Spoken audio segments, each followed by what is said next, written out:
Parallèlement à la série que je vous présente en plusieurs modules sur l'Église, d'abord le fondement de l'Église, la pierre sur laquelle elle est bâtie, puis la relation entre la parole, l'esprit et l'Église, ensuite les clés du royaume, etc., etc., je voudrais commencer une nouvelle série de vidéos sur le décalogue. Le décalogue, qu'est-ce que c'est? Les 10 commandements dans la Bible. À partir du livre de l'Exode, le chapitre 20, et le livre du Deutéronome, un peu plus loin, dans l'Ancien Testament, dans ce qu'on appelle le Pentateuque, c'est-à-dire les 5 premiers livres de l'Ancien Testament, au chapitre 5 du Deutéronome, la seconde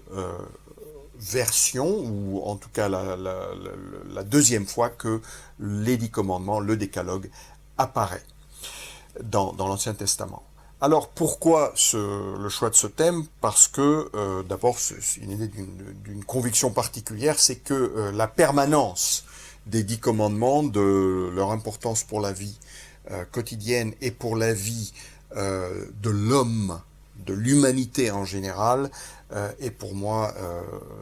n'est pas à remettre en question. Cela dit, je voudrais tout de suite mettre les choses au clair afin qu'il n'y ait pas de confusion sur le propos qui est le mien. Il ne s'agit pas, au cours de ces vidéos, de proposer une petite bibine moralisante pour que chacun se sente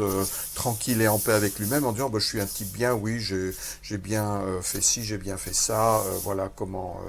je me conduis pas trop mal avec les uns et les autres, donc je suis en paix avec moi. Si jamais il y a quelqu'un d'autre dans l'au-delà, eh bien, il peut être satisfait, etc. Rien à voir avec ce genre d'attitude, car la première chose sur laquelle il faut insister, c'est que les 10 commandements dans la Bible sont donnés par l'Éternel Dieu, par Dieu qui se révèle, qui s'est révélé d'abord au livre de la Genèse, le livre qui précède l'Exode, à Abraham,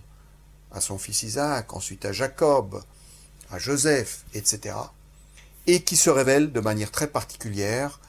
à Moïse dans des circonstances en effet particulières au moment de l'Exode. Donc c'est le Dieu de l'Alliance qui se révèle, un Dieu qui a parlé, qui s'est révélé et qui, avec Moïse, scelle une alliance particulière où il se fait connaître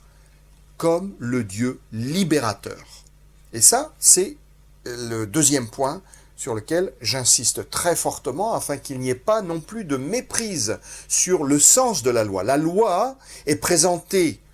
dans la Bible et dès l'Ancien Testament comme une loi qui libère, qui est une loi qui doit libérer parce qu'elle est accordée par un Dieu qui a libéré de l'esclavage, de la servitude, du pays d'Égypte où le peuple d'Israël était tombé en esclavage. Et ceci, ce n'est pas un morceau de mon imagination, ce n'est pas moi qui invente ça, c'est le prologue même du décalogue en Exode 20 qui dit très spécifiquement, alors, je vous le lis à partir du premier verset, alors Dieu prononça toutes ces paroles en disant, je suis l'Éternel, ton Dieu, qui t'ai fait sortir du pays d'Égypte, de la maison de servitude. Aucun doute, c'est un prologue qui éclaire, qui donne le cadre de ce qui va suivre. Dieu n'impose pas des commandements comme un tyran qui est prêt à éliminer son peuple dès le départ, un petit peu comme dans les traités qu'on trouvait dans l'Antiquité en Mésopotamie et dans l'Orient ancien entre un roi suzerain et ses vassaux. Il est évident qu'il y a il y a une notion d'alliance et il y a un caractère d'alliance qui apparaît non seulement dans le décalogue et dans l'alliance avec Moïse, mais également à partir d'Abraham, qui prend d'une certaine manière un modèle qui prend comme modèle des relations qui existaient entre souverains et vassaux. Mais cette présentation est totalement transcendée par le caractère de celui qui se présente non pas comme un roi humain, comme un roi qui établit des relations de vassalité entre un royaume terrestre et un autre plus puissant et un autre moins puissant, qui doit lui être soumis et lui payer des impôts, mais qui se présente comme le Dieu Tout-Puissant, le Dieu de toutes les nations d'abord, est celui qui initie une relation d'alliance avec un peuple et qui montre, qui donne le caractère de cette alliance par un acte libérateur. Non pas pour asservir, mais pour libérer. Et à partir de là, on peut commencer à saisir ce qui établit la relation entre l'Ancien Testament et le Nouveau Testament. Pourquoi je dis ça? Parce qu'il n'est pas question, pour moi, en tant que chrétien, de divorcer, de séparer, si vous voulez, l'Ancien du Nouveau Testament à partir du moment où la clé de l'unité entre les deux testaments nous est donnée par Jésus-Christ